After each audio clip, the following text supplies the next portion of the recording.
This is a mere illusion and a trick to relaunch the same game with minor modifications, Arunachal Pradesh's member of Legislative Assembly Ni Naung Erring said. PUBG Mobile India's new avatar Battlegrounds Mobile India is aimed at deceiving the government and citizens and should be banned in the country, Arunachal Pradesh member of Legislative Assembly Ni Naung Erring demanded in a letter addressed to Prime Minister Narendra Modi on Saturday.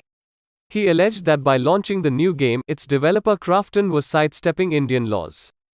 The launch date of Battlegrounds Mobile India is yet to be confirmed, though the South Korean company recently started taking pre-registrations for the game through Google Play Store. The game is a redux of PUBG Mobile India that the government banned last year, among other games and apps, over data privacy concerns for their linkage with China. This is a mere illusion and a trick to relaunch the same game with minor modifications and collect user data of millions of our citizens, including our children, and transfer it to foreign companies and the Chinese government, Erring, who represents the Pasighat West Assembly constituency in the northeastern Indian state, said in the letter.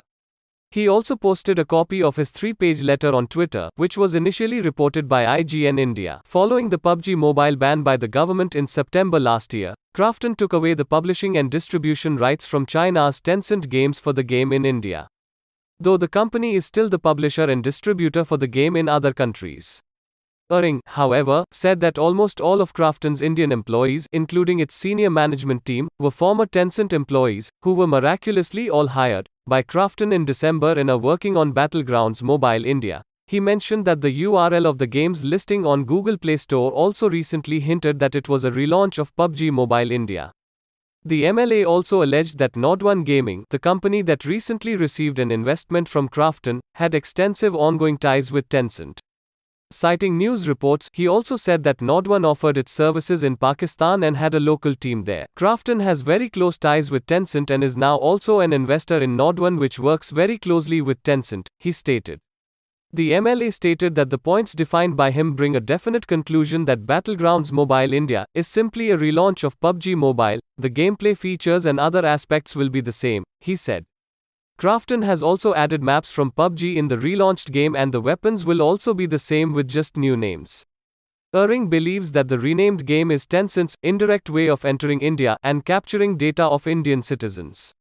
He said that the privacy policy of the game stated that while its data would be stored locally in India and Singapore, it would be transferred to other countries and regions to operate the game service and meet legal requirements. The launch announcement is also timed with the launch of Krafton's IPO, from which Tencent will directly benefit, he said. Erring also indicated that if PUBG Mobile was allowed to relaunch, it would lead others including TikTok and WeChat to re-enter the country. He added that the launch could bring the risks of addiction, harm, and deaths that were all seen with the Battle Royale game previously.